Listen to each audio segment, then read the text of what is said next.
Are you up and running? We're good. All right, well, we'll call this committee meeting order.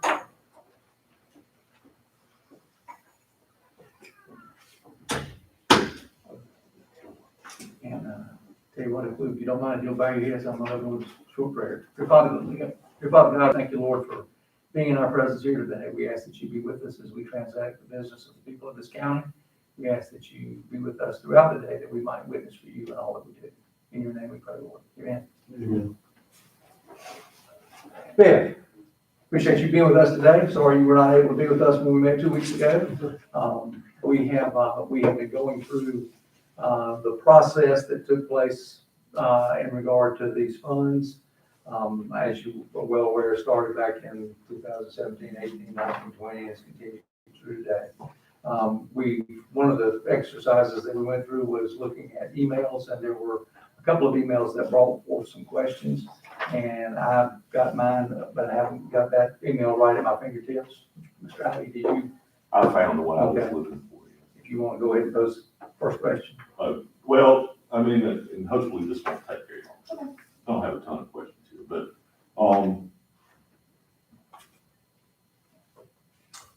couple of questions, and this is one that I did not bring. In January 2021, I think you emailed Mark Ward about, the IDF grant, and I don't have the email with me. I left that stack at home, but it was something along the lines of, I think I'm gonna get written up for this. You know which one I'm talking about? Yes.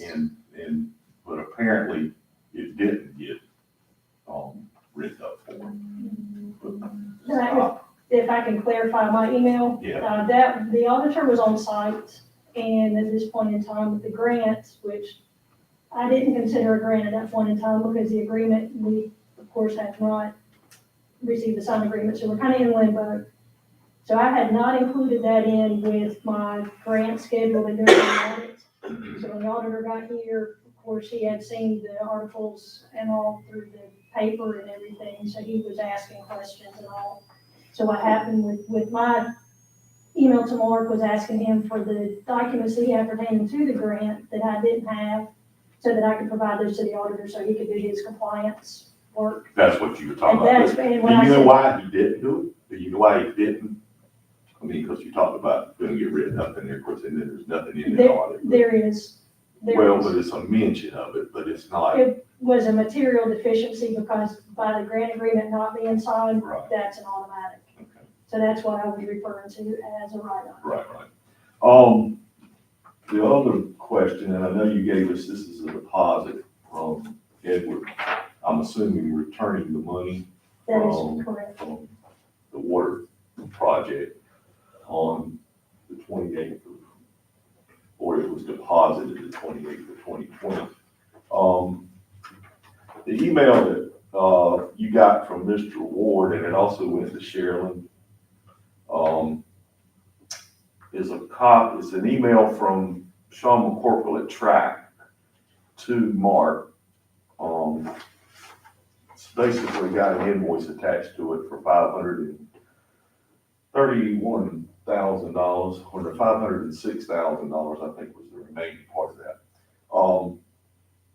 I got 531 on mine now. But, and all it said was, please issue their check this week. And that was January 27th, 2020. And then on January 30th, 2020, I'm gonna say you wrote the check because it's got your signature, but that may be Yes. an automatic thing. But, for the 506,744. So we talked a little bit about this with Kevin last time about the authority process to write a $500,000 check. And who okayed that check? I mean, where did you get an approval to write that check? So that's why I provided the documentation today. We had a conversation when the check came in, was delivered to my office. This is, we do cash reports, which is what you have. Right. And that shows the check, shows where we deposited, and the cover sheet shows where we coded into our system. And so once I received that, based on the emails and all that we had correspondence with versus some in-person conversation, I presented the check and all to Kevin and Mark and said, this received it. Now, basically what do we do? So check was issued to Traps. But you don't have anything on that particular check that says, write this check, or don't write this check, or whatever. No. Um, I mean, and other than, like I said, just the That, approval, yes. but me looking at that from the outside doesn't drive me to the point of, you know what, you follow what I'm Yes, saying? sir. And so there was some discussion about who has to approve a $500,000 check and who has to, I think the number was 5,000, you said, anything over. For a about- purchase order. Yeah, and, so that leads into and maybe it's a process thing of we need a better system. And if nothing else from you, it would be the CYA before you write that check and you ain't got somebody signing something saying write the check. Because you have that statutory authority and right and responsibility, whatever you want to call it, to say no when something isn't right, or you think something isn't right or whatever. And I mean, Mr. Johnson can correct me, but I think the state laws reads that she has that authority over an obligation to do that, to say, you're the one person that can say no. And the old buck stops here type thing, because I've gone back into this thing a few times and said it, but, there's a lot of things could have happened before we wrote that check. We could have done a lot of stuff, whatever that stuff may have been, that's after the fact now. But, so, and I think there were actually two checks written, $68,000 or $63,000 that was written to Edwards to reimburse for stuff they had already done on it. But, so I know the new process or what we've been told the new process is that you're gonna kind of be the grant police, for the lack of a better word, on it now, before anything like that, because I know in our contract with the Department of Commerce, they're not gonna do any dealings with Mark. And that was what we signed in that loan agreement. But I guess, do you feel comfortable doing that? Go ahead. No, you got it. But that's really the question I was asking. Do you feel comfortable As far as. from this point on From going this forward? point forward, yes, I have no Okay. issue with that. Right, but just ensuring that all the Everything's Ts are in. dotted and the Is and Because there again, the audit report is important to me, and therefore I try not to have deficiencies. Right. And so those grants and all that come in, I'm okay with that.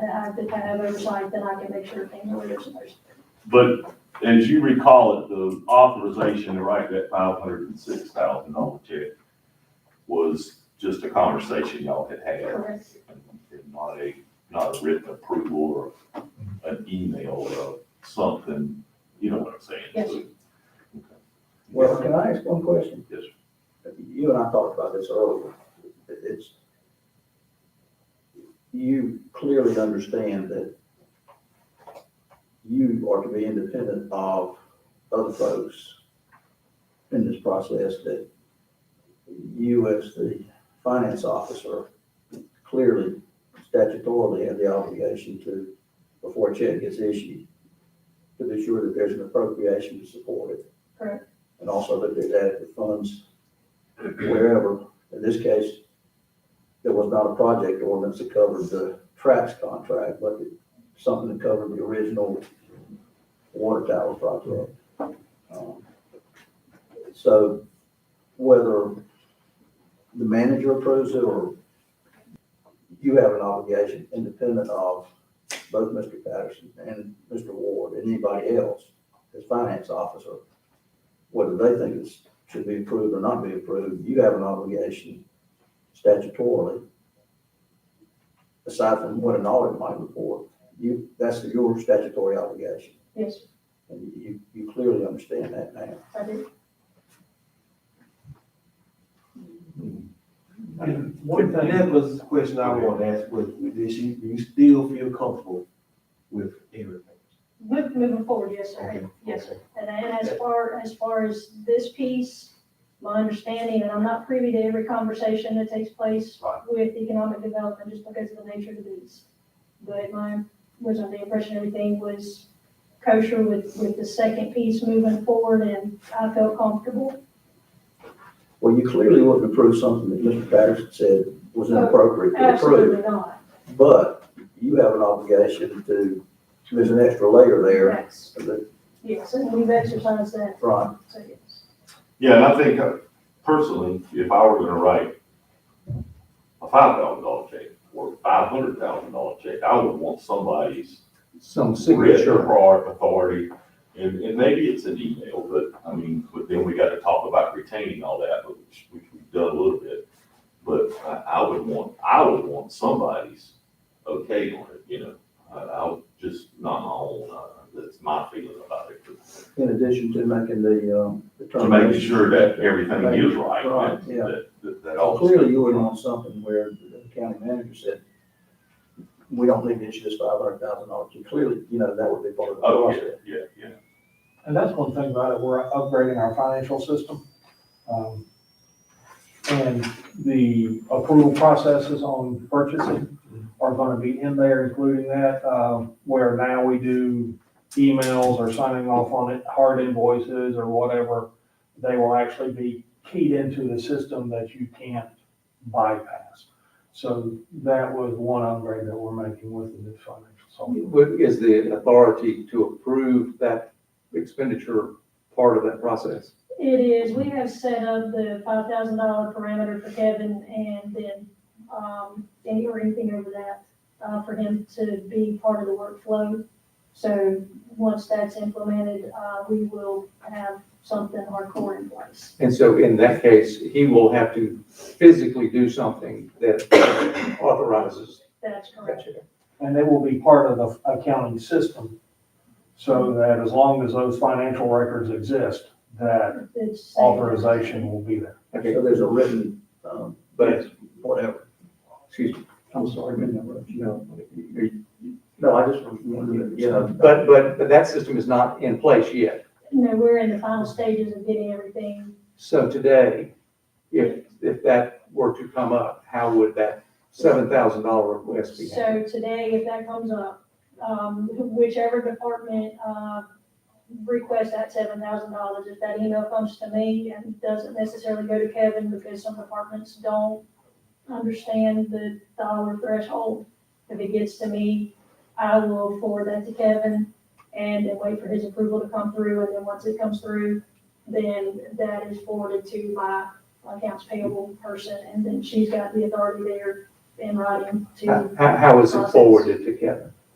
So basically with the email, if there's an attachment for the invoice for whatever they're purchasing, that is forwarded to Kevin. I also copy my accounts payable person and the department, just so they know, hey, we've pushed this up. Be on the lookout. Yes, so Kevin's response to you, would, He would whatever he sends you would indicate, right. yes, there's an appropriation, And he for this replies purpose, back. and yes, we still have funds in that particular.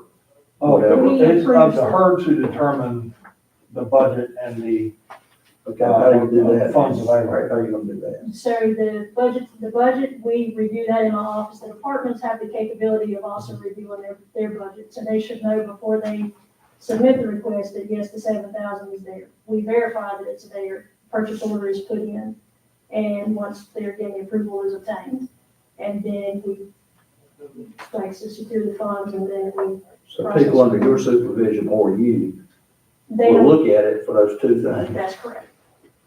So in January of 2020, there was, obviously, the electronic process wasn't in place, and the other process was in place or had not yet been set up. when you're saying the other process. Well, you said, well, the process that exists today, Yes, that's not the process that was, that's what we're using now. Okay, occasionally, because if we come in and have a discussion, a department will come in and here's the here's the invoices or whatever that we want to do, here's the order form. Yeah, I want to do this, so, and this was more common 2 years ago. Met with more people face to face. I would actually go off and initial on the form, and then they would go to finance. And then finance would verify the budget and things like that. and so that form becomes the authorization and it's maintained for, That goes into the record and is attached in with the invoice, and it's kept for as long as we have the distance before, when we dispose of the checks, which are generally 7 years, it's kept. Okay, when last time have you reprimanded anybody, a department head? Without being specific to who you're talking Yeah, about. that's why I said, yeah. I have, most of the time, they wind up, I treat them as consultations, but, I go, well,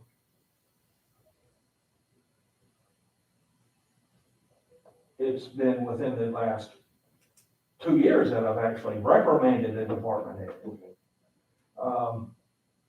But I have consultations more along on, here's alternate ways of doing things like that. But I have those regularly, either on a discussion, on a situational basis. Going forward, or talking about how to deal with public or employees. That's reasonably common, but an actual reprimand, is less common. And like I said, that's been within the last 2 years. Well, and I'll ask a very open-ended question here. And just so it is documented that it's been asked. Except for this, what we have before us now, is there anything or something else that could possibly be considered? I'm not saying bad, I'm not saying, but outside of the parameters of what we've talked about. Not necessarily with this project, but any other project or something that we probably should know about, even if it's not bad. You know what I mean? It's just kind of following what happened here, Right, not right offhand, I can't think of anything. And I have gone to commissioners before, the chair, when I did have an issue with something that did come across my desk. Well, that was gonna be my next thing. I hope you feel that you could call somebody and say, Yes, hey, this ain't right for whatever reason. But that's protocol, she would call the chairman, right? That's what, okay. Well, any department here would call the chairman, if they, you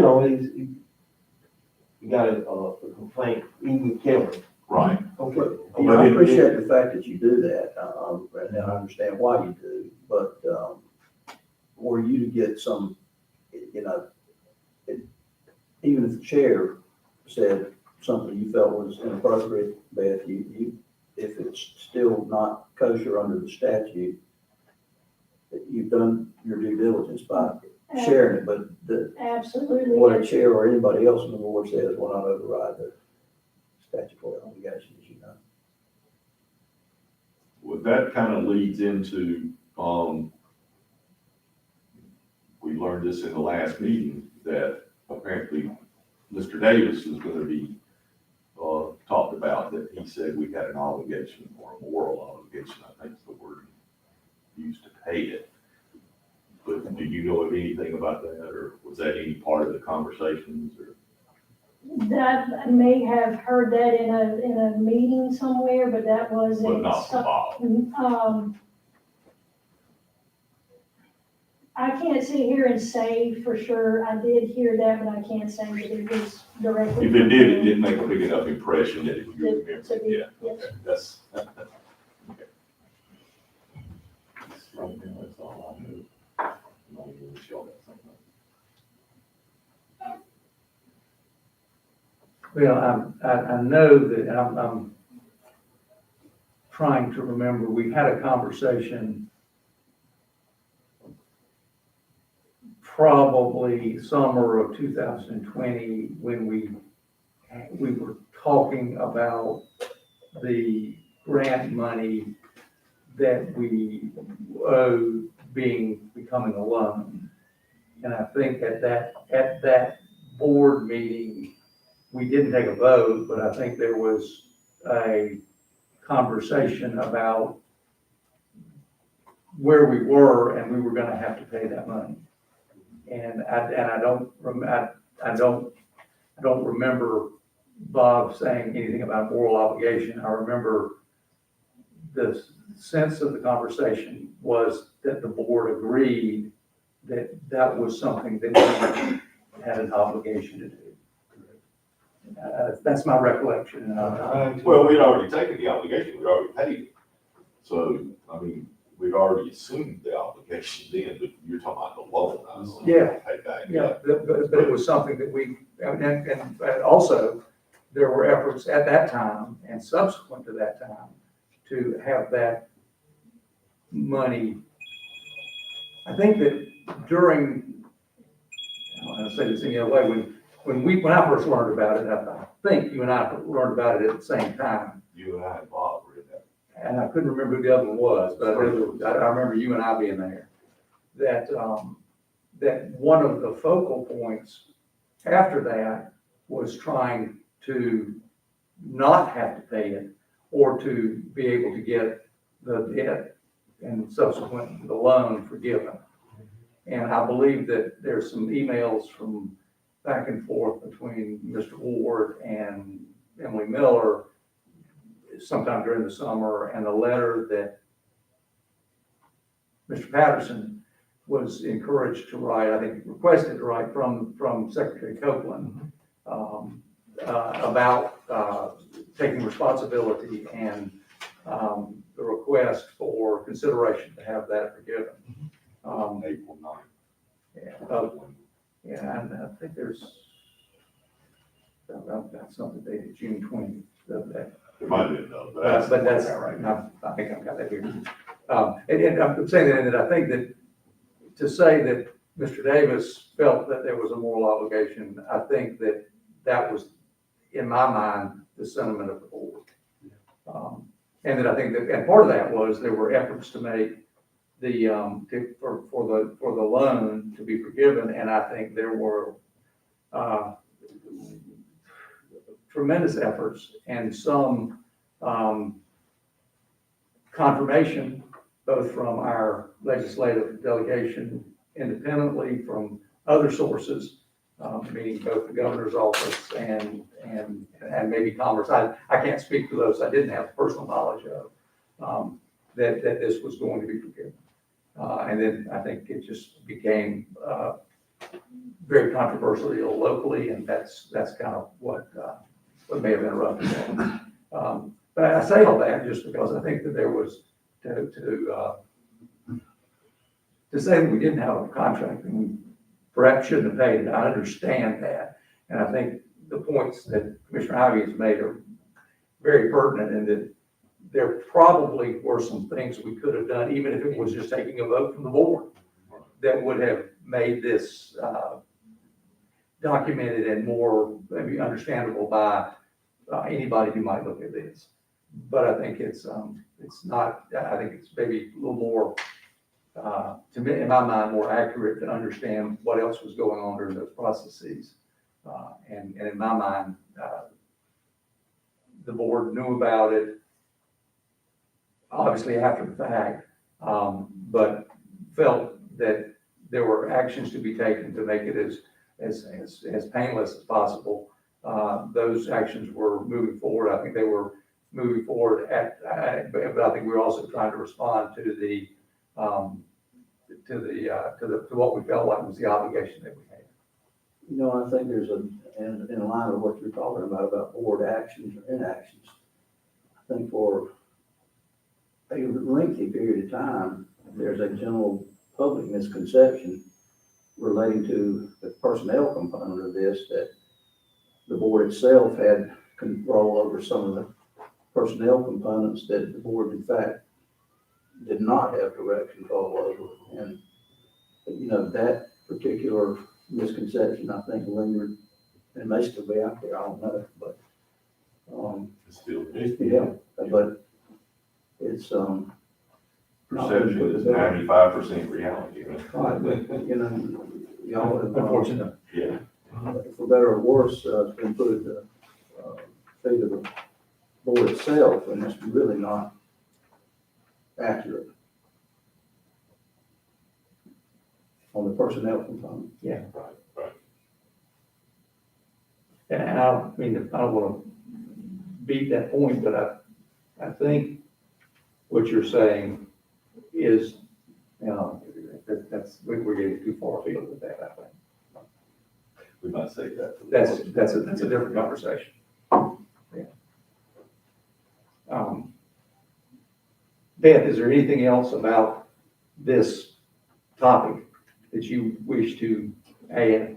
I think I've said everything that, I think from my perspective, that needs to be said, and I hope I've cleared up questions. Yeah, this is, and I don't need to go back through it again. When you were saying you were afraid you might get written up, were you by the LGC or by Just the audit, just the auditor, and then of by course, our auditor, Carl? our yeah. auditor, and then of course, the LBC requires us to respond to those, Right. deficiencies in the report. Yeah, I think my confusion was who you thought might be. Yeah, it's going back to the auditor. Yeah. Since you mentioned that, the LGC, I assume they're satisfied with whatever remedial steps you took. Yes, sir. Any other questions? Not here. Okay. Thank you. You'll just remain available, you don't have to be in here right now. Okay, Well, and I think now, and we can ask Mr. Johnson about going in, we probably need to go into a closed, to start. Unless somebody else knows of somebody else they want to talk to, or I don't right now feel that necessary, so. I don't think there's we're gonna learn anything anything that we're to be gonna- gained Right. by that. Right. Okay. But I may want to go into just us. And then we'll- can I ask a clarifying question? Yes. When you said be available, do you want me to remain in this building? Right in your office across the street. Yes. I think that's what. Okay, thank you. Yeah, I don't think we'll, Yeah, you didn't want her part of the close to this, I didn't think. I don't think she can be. Okay. I think that just needs to be us. Okay. I guess Jason has to keep it too. I don't have to, but somebody would have to keep. Ed can take minutes. Okay. He's done it before. Yeah. Well, I just don't want to, Yeah. we may cross some deals here that we need to cross, but. We are, So I appreciate everybody coming out, but it's gonna be one of those that we can't do it in the open. You want us to leave. You gotta and go home, but you are gotta welcome get to back stay, here. but my guess is if you come back. You've been thrown out of better places than this, haven't you? You ain't gotta go home, but Will you you gotta go get back back. into open session afterwards, or is this it for today? This is, I don't think. They will go anything- back into open session, but all they may do is adjourn. I don't think. we don't, Okay, I'll just keep a check online then. Yeah, just in case. What's the purpose of closed session? the closed session is to discuss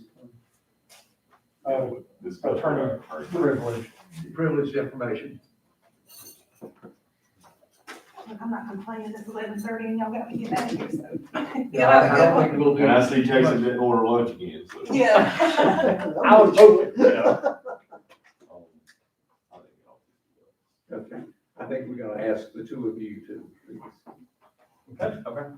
I will tell you this, the minutes will not be as good as they would have been. You need to, I was gonna say, I need somebody to make a motion, on 143.3, A11 through. A motion, Commissioner Ivy, second from Commissioner Ballard. All in favor, say aye. Aye. Opposed, say nay. Give me just a second, let me write this down, okay? And let me turn the camera